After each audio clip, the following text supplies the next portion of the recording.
Absolutely. Most definitely. Yeah, when you shift your mindset around money, uh, great things happen. Like you get a hit of dopamine when you take action and you see things in progress, and that spurs you on neurologically to take the next step and then the next step and to keep going. So I work a lot on that, on your money mindset and identifying that and making the shift and turning things into a positive. Welcome to We Ain't Normal. My name is Charmaine Fuller, and I'm an everyday mom sharing how I navigate my ADHD brain.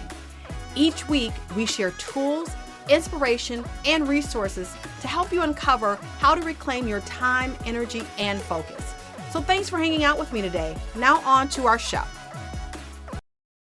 Are you looking to shut down some of the open tabs in your head? If you're a professional mom with ADHD like me, girl, I feel you. And this is why I created the Simplify My Life newsletter. The Simplify My Life newsletter shares real life tips, resources, and support to help you shut down the noise and navigate your ADHD life. Trust me, this is the one email you'll be looking forward to opening in your inbox. Join today at the link in the show notes below, and I'll see you there. Hey, everybody, what's up? And welcome back to the We Ain't Normal show. Today, I am hanging out with Kate, and we are going to talk about your money stories. Kate, share a little bit more about who you are, how you serve, all that fabulous stuff. Okay, I am super excited, first of all, and thank you so much for having me on.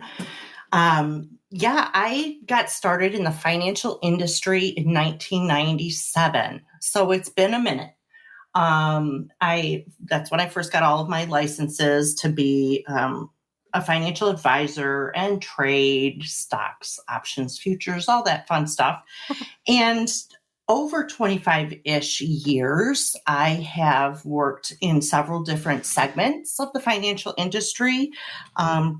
Like I mentioned, as an advisor, I ran compliance and was a fiduciary and all of that fun stuff.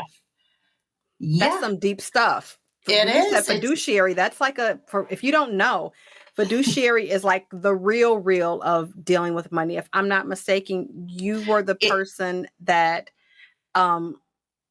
could trade in things, but you didn't do it to make necessarily commission, right? Correct. Yeah. And yeah, we can touch on that, how a fiduciary works, certainly. In 2020, I retired and gave up all of my licenses because when you're licensed in the industry, you're beholden to either a company, oftentimes different products, mutual funds, sort of that sort of thing. And I wanted to be able to tell it like it is.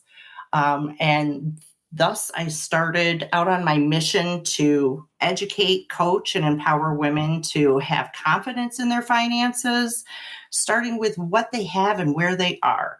And that's what I do today, really, is work with people on their money mindset and how to turn your budget into a strategy and feel great about it and where you're going with your money. So let's touch on that, because I know whenever I hear somebody talk about money, the first thing they say is budget, which often makes me break out into hives. You're not alone. And it's not because I don't love spreadsheets and I actually love dealing with money, but the word budget to me feels so restrictive until I learned the true purpose of a budget is not necessarily to be restrictive. Correct. Let's dig into that a little bit. Okay. Well, anybody who has worked with me will tell you that it's the B word, and we do away with it because of the negative connotations, and it puts you in a negative mindset when you're thinking about money, right? So fight or flight, baby. We turn that around and we turn it into a strategy. So what your budget may look like is, the things oftentimes people are like, oh, my budget, how much I can spend on food. I'm not allowed coffee. It's all negative, right? Right. So we turn it into a strategy going forward. You're so much more inclined to stick with it and build upon it when it has a positive framework around it. So all of my clients will tell you the B word is not allowed. It's a strategy. I love that. And it's a strategy that keeps the whole party going. It's not just something, it's to help you put that anchor in. It's, not just telling you what you can't do. I've learned that strategy, that financial action plan is the thing that helps to show you the possibilities of what you can do and what's available to you. Absolutely. Most definitely. When you shift your mindset around money, great things happen. Like you get a hit of dopamine when you take action and you see things in progress, and that spurs you on neurologically to take the next step and then the next step and to keep going. So I work a lot on that, on your money mindset and identifying that and making the shift and turning things into a positive and moving forward, starting where you are with what you've got.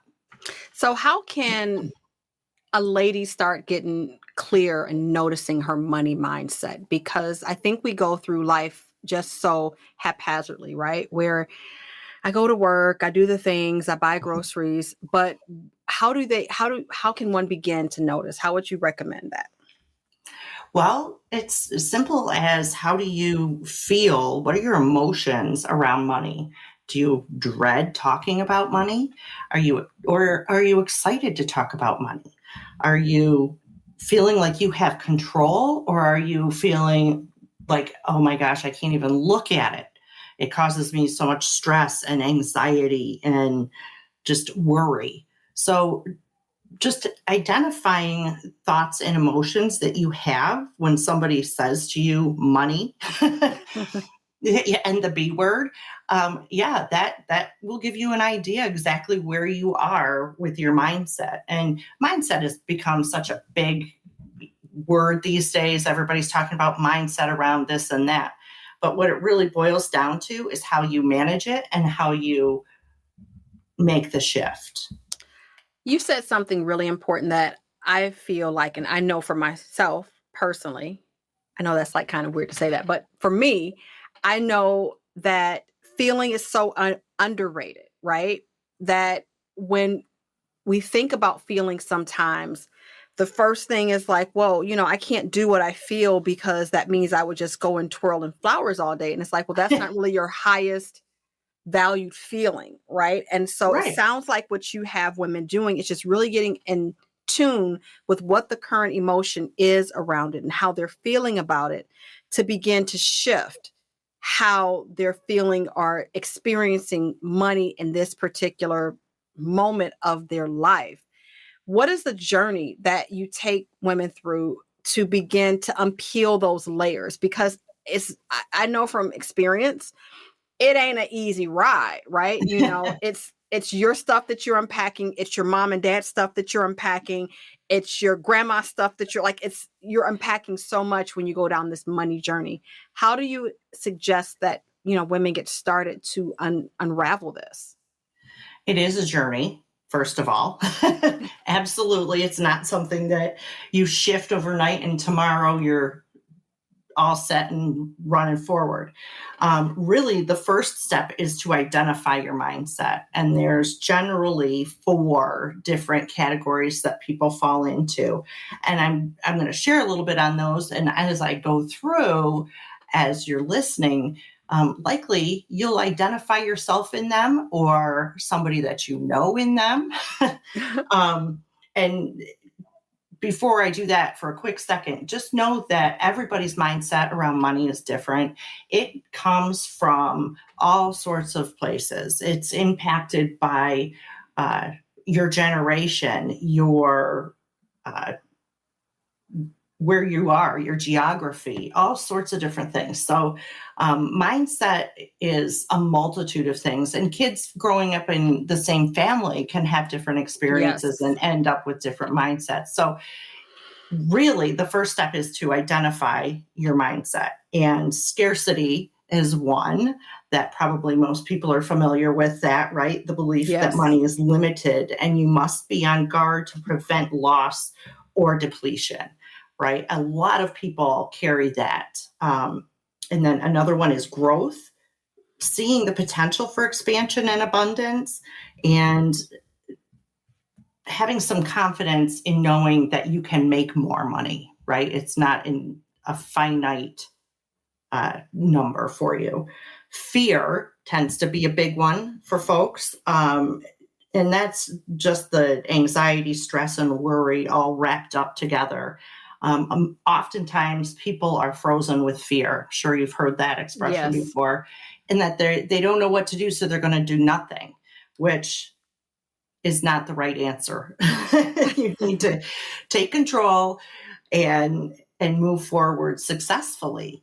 And then abundance, obviously, is another one. And that's just being focused and acknowledging that, yep, this is where I'm at now, but I have the ability to make more money, whether you're self-employed or working for someone else. You have the ability to go out and make money. You can also make money selling things you're no longer using, but that's a whole other conversation. So that's the first step, is to sort of identify where you fall in that, and forgive, right? Your history, your parents, your everything that's had potentially a negative impact on your money mindset. Forgiveness is huge. Guilt, let it go. It does not serve anybody, right? No, so it does living in that state doesn't move you forward. So I know it's very easy for me to say it and much harder to do. Yeah. But oftentimes I have clients write a letter to themselves, to their parents, to their grandparents, to whoever or whatever the situation is that has caused you to have a negative or mindset of scarcity or fear, and let it go. Because without doing that, the next steps are much, much harder. Have you noticed that somebody could be a cross in between all of those mindsets that you identified? Oh, most certainly, depending on the situation. I even find myself identifying those, and I've been working in this for a long time. So, I mean, I identify to myself often and go, wait a second, where's that coming from? But yeah, I mean, you need to identify it, accept it, and acknowledge what it is. I mean, a lot of times growing up, you hear things like, we can't afford that. Money doesn't grow on trees. Those things, right? Yes.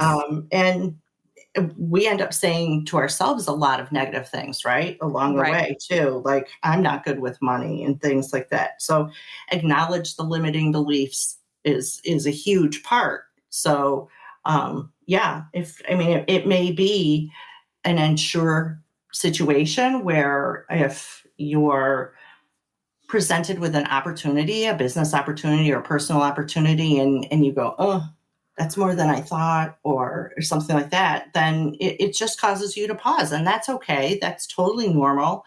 But when you go back and take a look at it, it's key to identify it and then question the belief. And is it really true?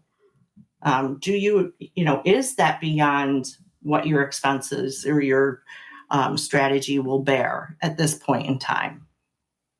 It's always good to take a look and see if there is evidence to support or refute what you're feeling.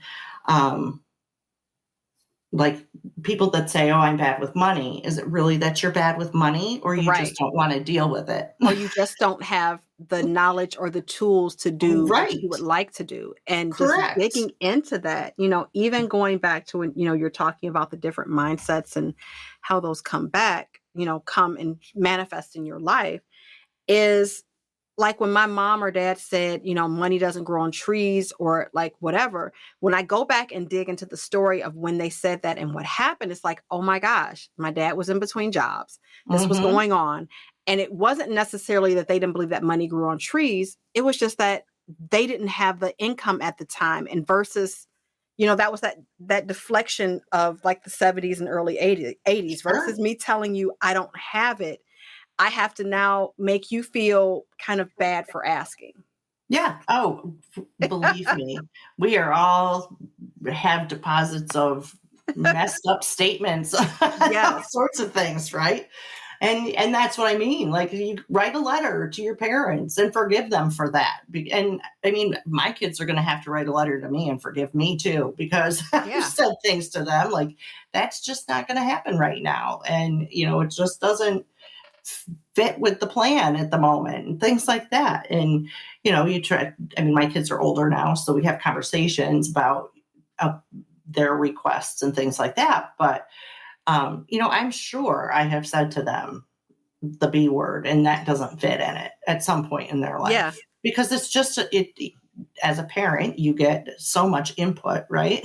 Exactly. And that's just the paradigm that many of us were introduced to and kind of grew up under. So Absolutely. that's the story that we repeat over and over again. Yep. Absolutely. Definitely also consider the consequences. I mean, I encourage people, if you do have any level of negative money mindset and you want to shift it, really look at the consequences of that. What are the consequences of holding on to that belief that you're carrying? How is it going to affect your life today and in the future? What are you missing out on potentially? And what could be possible if you let it go?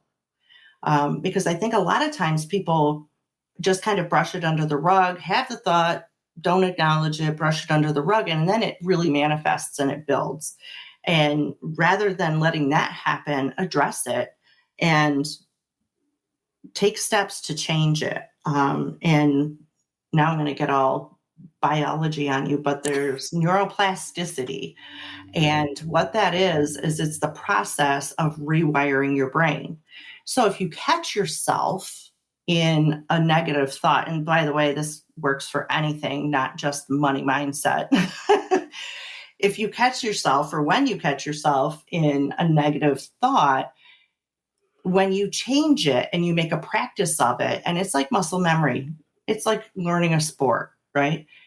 The more you practice it, the better you get at it. And eventually you don't even notice it. So instead of saying to yourself, I'm bad with money, and just giving it up, right? Leaving it at that. Right. Replace that with, I'm learning, I'm getting better, I'm putting together my strategy to move forward for the future. I'm seeing positive results. And turning the negative thought into a positive thought, you actually do rewire your brain to think more positively. So that to me is a huge part of this. And that, and like I said earlier, it doesn't happen overnight. It No. is a practice. It takes time. And then also practice gratitude. Be thankful for what you have and your ability to learn and to move forward in the future. That's such a huge thing, especially around money. You'll find that the more thankful you are for what you have, the less you really have more wants and desires and temptations to spend. You That makes know, sense. one of the things that actually does work, and like when I first heard it, like what you were just saying about the neuroplasticity, I'm Mm-hmm. like, get out of here. Like, me just telling myself this is not going to work. And of course, again, going back to feeling, you've got to be able to say these with emotion and feeling, Mm-hmm. and be able, it has to be something you really want to be true. You just Mm-hmm. can't go, I really am good with money. Like, No, you have to because go, your brain's not going to believe that. no, you gotta go, damn it, girl, you are a beast with money. Like, you are a money manifester. Like, you know how to be a good steward. Like, you have to be Yeah, excited and connected to it, or it will not work. But that's how, honest to goodness, I would say, like, that affirmation helped me to get out of so much financial ick and to start absolutely. dealing with stuff, because I begin to feel empowered Yes. about even engaging with my money. Yes. That's why I educate my mission. My mission statement is to educate, coach, and empower women to have confidence in their finances, starting with what they have and where they are, because it is empowering when you turn your negative thought process into a positive thought process and turn your budget into a strategy and take action moving forward for yourself, for a better future for you and your family and generations to come. Because as you do that for yourself, your kids will do it also. And to me, that's just huge. Kids do what they see, right? Yep. They not what you say. So the more you show them you're taking control and moving in a positive direction and working on your strategy and taking the steps to do it, they will as well. They will follow in those footsteps. So now that we're talking about these strategies, one of the biggest challenges that I hear of when people talk about their budget, aka their money strategy, is I create it, but I can't stick to it. Right. Mm-hmm. And what is like a tip or a way that we can begin to stick to what we have set? What have you found has been the reason, I should say, why people don't stick to what they've set? Well, because they still feel like it's a budget. There's no fun in it, right? Yep. So when I work with folks on putting together their strategy, we take a look at what has been spent. What have you been spending over the last 60 to 90 days? And yeah, it is not an easy task, right? Nobody wants to do it because you have to address some things. Exactly. And I am definitely not saying do not buy your cup of coffee at Dessert Oasis or whatever the coffee house is. Most certainly you should once in a while, but acknowledge it as a treat, as a fun, right? I go through and work with folks to put together, this is what's coming in and this is what's going out. And these are non-negotiable and these are negotiable. But let's look at the end of the month. What is left and how do we address that? If there isn't anything left, how do we first get to the point where there is something left over? And maybe that is to clean out the closet and put stuff on Poshmark or have a garage sale or whatever it is. And there's a million different things you can do there. It just takes time and effort. But the first goal is to be black at the end of the month, right? Not red. So once we've established that, then what's left and what do you do with it? A portion should absolutely go to paying off debt if there is debt. A portion should absolutely go to savings and an emergency fund. But at least 10% should go towards fun, because if you're eating beans and rice and not having any fun, you're not going to stick with it. I'm sticking with that budget because you know what?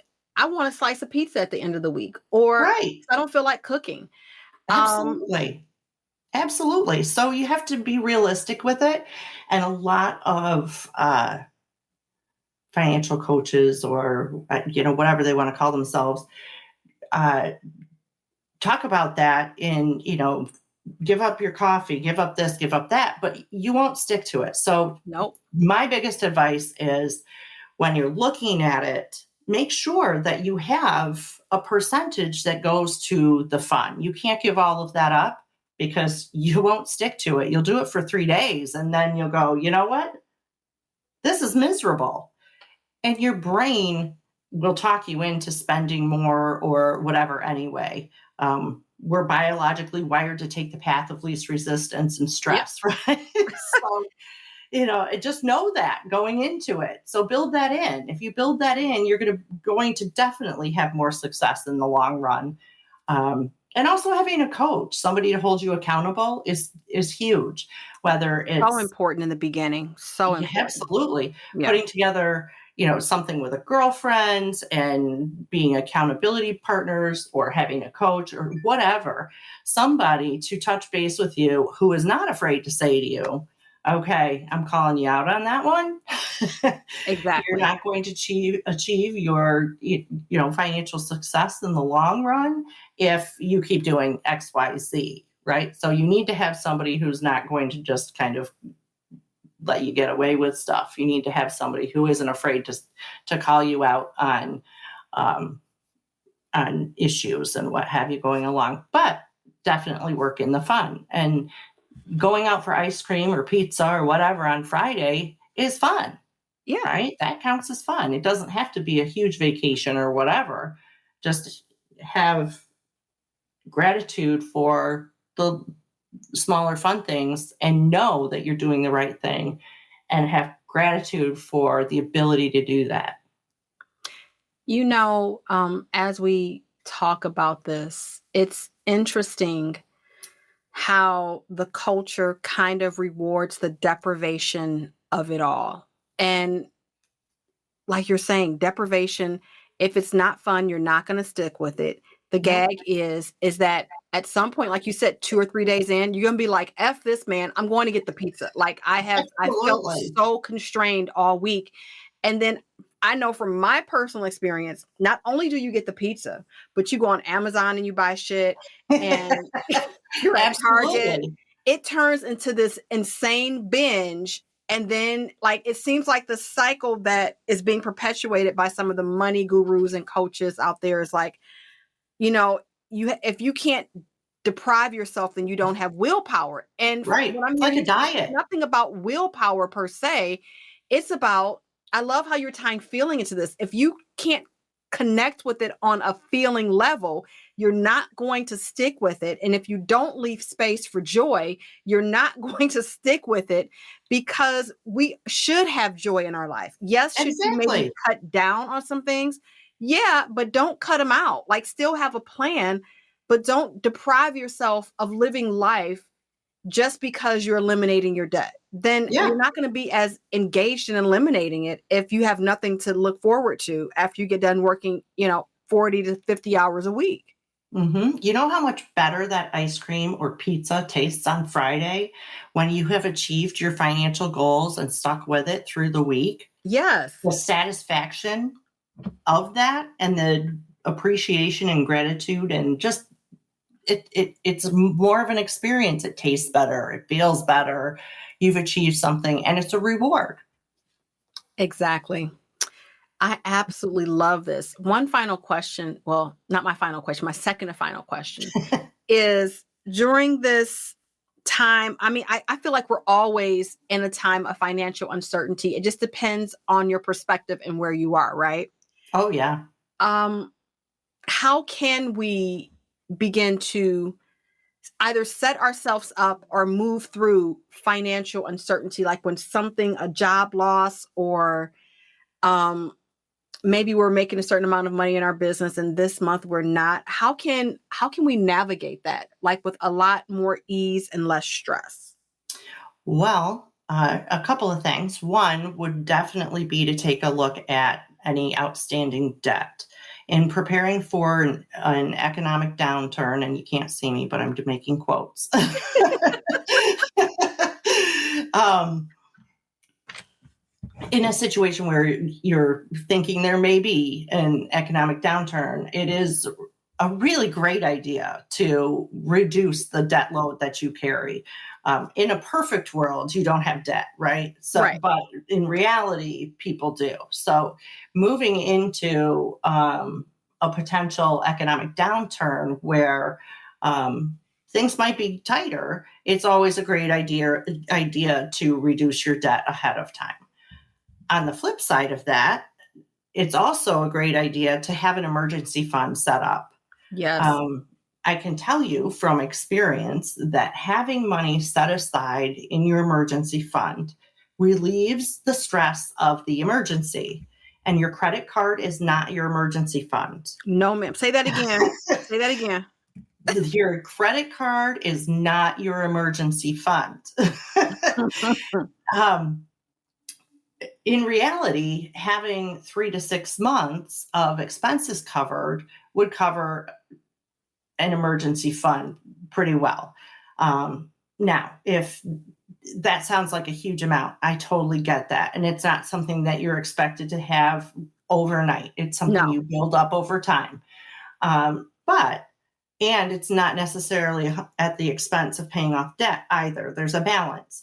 Yes. But those are the two things that absolutely moving into a potential economic downturn would be my two suggestions, just to make sure that you're paying down as much debt as you can and setting aside the money in an emergency fund. And the emergency fund can be the refrigerator just gave out and Right. you got to go get a new one, to a real emergency, which I can tell you, when there's funds available to cover a true emergency, it lessens the stress of it, because that is just a weight lifted. And concern and worries about money definitely cause a lot of stress.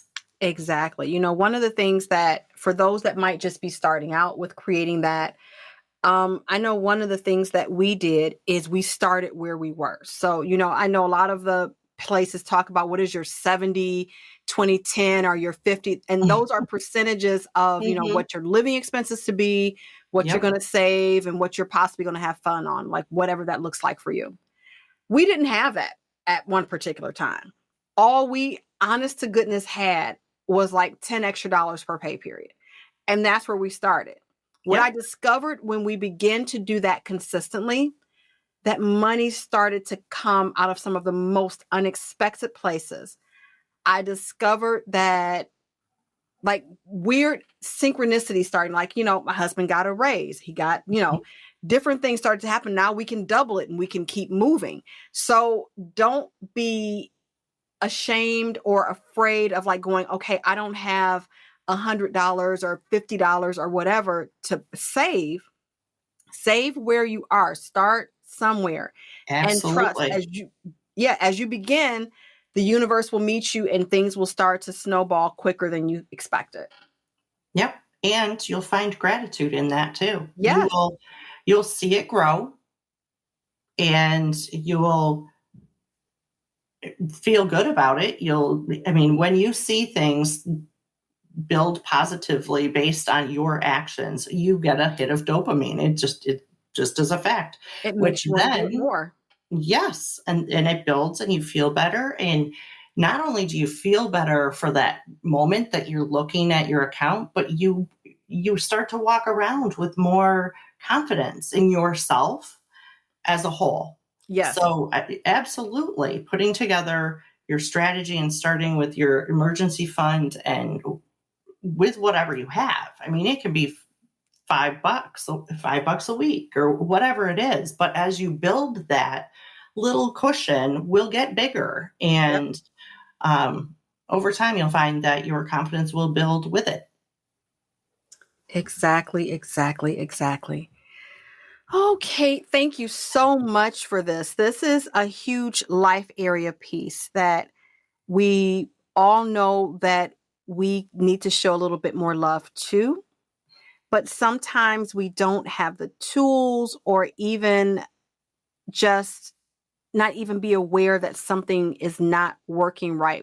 Sometimes money not being in the best space often shows up as fires in other areas. And so we never think to come back and look at how is my money playing a part in this? And so I want to thank you today for being here and being really transparent of, hey, I work with money. I help other people with their money mindset, but I also have my own mindset things that I am currently working through and I have had to work on that, it's just not because I do this that I don't have any problems anymore. And I think that's really important for women to hear because, like you said, a lot of these money coaches and gurus come across like they have never, ever struggled, honey. Oh, believe me, every single person on this planet has struggled with money at some point in their life, Yes, period. ma'am. And honestly, I don't care if you have $1 billion contract as a sports figure, you have at some point had a struggle with money. Yep. Yep. It And just yes. is. So, my final question to you, Kate, what are you reading right now? It could be audiobook, it could be regular book, it could be newspaper. What are you reading? What am I reading? Well, right now, honestly, I am reading again 2 books. I always have something going on all over the place. So one of my favorite books is Atomic Habits. And another one, which is a quick read and a story, and you kind of find yourself through it, is The Alchemist. I have never read that one. It's been on my list for years, and I've just never picked it up. It's a quick read, and Okay. read it every now and again to sort of just recenter who I am, where I'm going, because there's like an underlying theme to it. Now you got my ears perked up. I might have to pull that out of my audiobook wish list. Absolutely. Thank you so much again. Where can they find you at, Kate, in these internet streets? Well, you can find me at moneyeqcoach.com. And I'm on Instagram, just started building my Facebook, and it's all Money EQ Coach. The E is your emotional and Q is your quotient. Just like your IQ, it's your EQ. Cool. And she has so many helpful hints up on both her Insta and her Facebook pages that really just, I love how you ask the questions, because the questions are everything. Yeah. I love how you do that. So definitely go hang out with her over on social media. And don't forget to rate, review, and subscribe this show so that some other mamas can get their financial freedom on. Kate, thank you so much again for sharing with me your energy and your time and your knowledge. We appreciate that. And until next time, ladies, stay weird. See you then. I hope you enjoyed today's episode and it freed you to see your life a bit differently. Make sure to check out those show notes in the description for a full rundown of today's episode with all the important links and resources. If you want weekly exclusive episodes with me personally, make sure to sign up for my Simplify My Life newsletter. I'd love to know what you enjoyed about this episode, so leave a review to let me know how I can continue to support you. So mama, I want you to know you're doing much better than you think. You're further than you believe, and you're worthy to have it all. So until next time, stay weird and keep doing you, babe.